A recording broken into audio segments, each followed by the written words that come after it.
Google's position in e-commerce is enormous as a leading technology business. Google is bound to feature in your journey, whether you're a business owner refining your online store to cater to the world's greatest search engine or a buyer discovering new things. But how does Google make money? With Google's ad revenues in the billions and rising year after year, it's apparent that advertising is one of the company's most important revenue sources. However, that is not the only way Google makes money. Here are Google's biggest revenue sources. Google, now Alphabet, makes most of its money from advertising. While the Google search engine is free, it is monetized through sponsored advertising. In 2021, Google's advertising revenue will exceed $209 billion, excluding Google Search, YouTube ads, and network member sites, compared to $257 billion in net sales.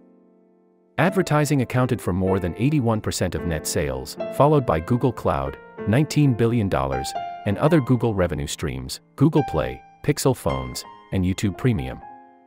Let's analyze Google's major source, ads. Google's economic model includes three components that help it advertise: AdWords, AdSense, and AdMob. AdWords is a platform for advertisers that allows them to create and launch ad campaigns on Google Search and the Google Display Network. It determines which advertising will appear on the Google homepage and on partner websites. AdSense is a publisher-oriented platform that allows publishers to make money by placing advertising on their websites. The Google Display Network includes these publisher websites. AdMob is similar to AdSense, although it is only for mobile applications. But how does it work? Google ad campaigns are classified into two types. Number 1, Search Network Campaign. Google Search Campaign lets you place advertisements in Google search results. When someone searches for the relevant keyword, these ads are displayed. Number 2, Display Network Campaign. Google Display Network Campaign lets you put your ads on Google apps like Gmail and YouTube, as well as on millions of other websites and apps that use AdSense and AdMob to make money.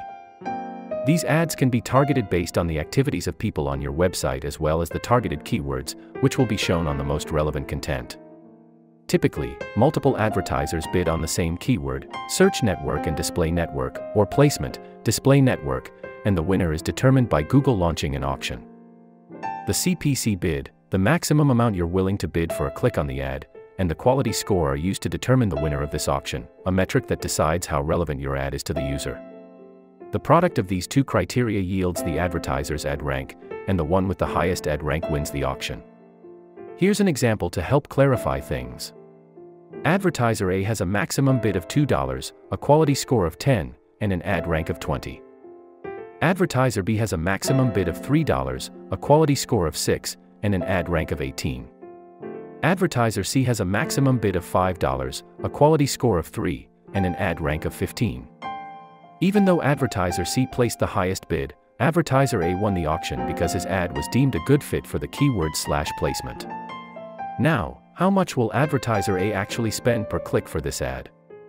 Previously, this bid was taken in the form of a generalized second price auction system, which was an extension of the Vickrey auction, in which the successful bidder paid the second highest bid, all in hidden bidding, so no one knew what their competitors had bid for. The formula for this strategy was, price paid equals second highest ad rank / your quality score plus 1 cent. This implies that Advertiser A would have paid 18/10 times 1 cent equals $1.81 per ad click.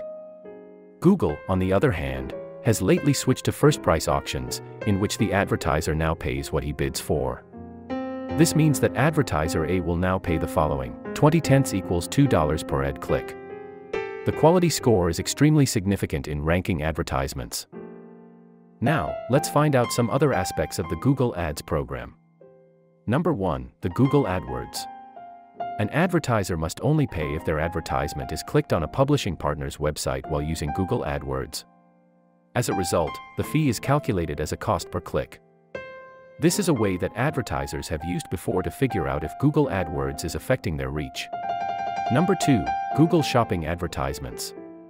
When Google believes that a specific search query was performed with the intent to buy, it displays Google Shopping ads.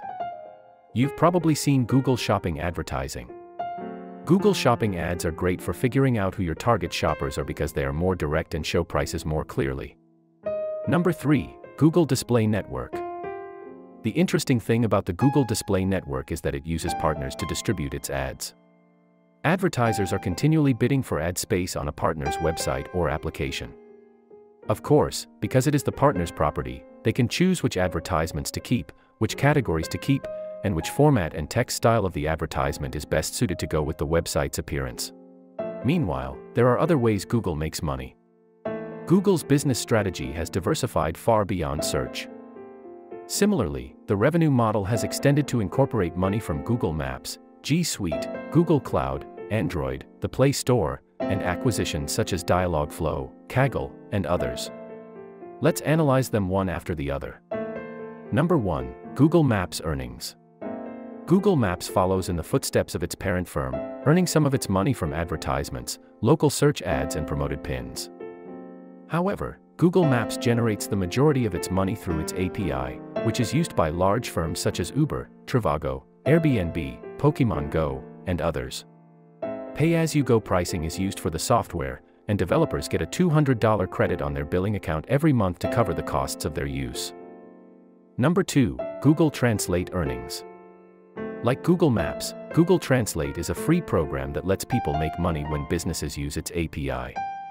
The Cloud Translation API works with more than 100 languages, detects the language automatically, and is available as a simple Google REST API that developers can use to send HTML documents and get translated text back. The product is charged on a monthly basis based on usage. Number 3. G Suite earnings.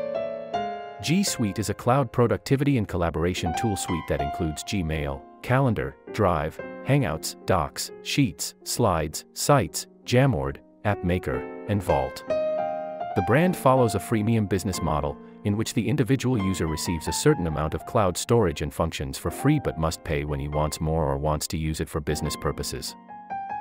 Number 4. Other Google Cloud services.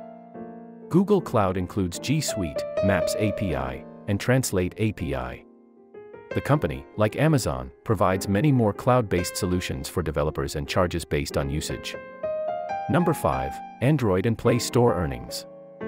Android does not directly generate revenue for Google, but it does help the company save millions, or billions, of dollars that would otherwise be spent on payments to other operating systems to keep Google as their default search engine and provide Google data to improve its advertising revenue model. The company, on the other hand, has wisely incorporated freemium Google Play apps in every Android installation. Music, books, and games are among the many Play apps that may be purchased and subscribed to on a smartphone. Number 6. Wear OS earnings. Wear OS is an operating system created specifically for smartwatches. Because it comes with numerous pre-installed Google apps, the business model of this OS is identical to that of Android. Number 7. Google Chrome earnings. Google Chrome was created in response to the urgent need to stop web browsers from paying to keep Google as their default search engine. It's a free web browser that allows Google to watch your online habits and utilize them to improve their performance and target advertisements. Number 8. Earnings from devices made by Google. The company has been in the hardware device market for 3 years. Google produces and distributes a variety of products, including Pixel, Pixel Slate, Chromebook, Chromecast, Home, and Wi-Fi. The company has capitalized on its current brand image and has become a formidable competitor to Amazon, Apple, and OnePlus. Number 9. Google Domains earnings. Google Domains is a domain registration service provided by Google, currently in testing. The company operates similarly to other domain registration services such as GoDaddy and Namecheap, and it even controls a top-level domain name, dev. The cost of a domain name starts at $12 per year. In conclusion, Google is an online behemoth that has extended beyond search management to include entertainment, business, hardware, and other products. If you are thinking about investing in Google, you should look at their most recent income, balance sheet, and cash flow statements and compare their future potential to your investment goals and time frame.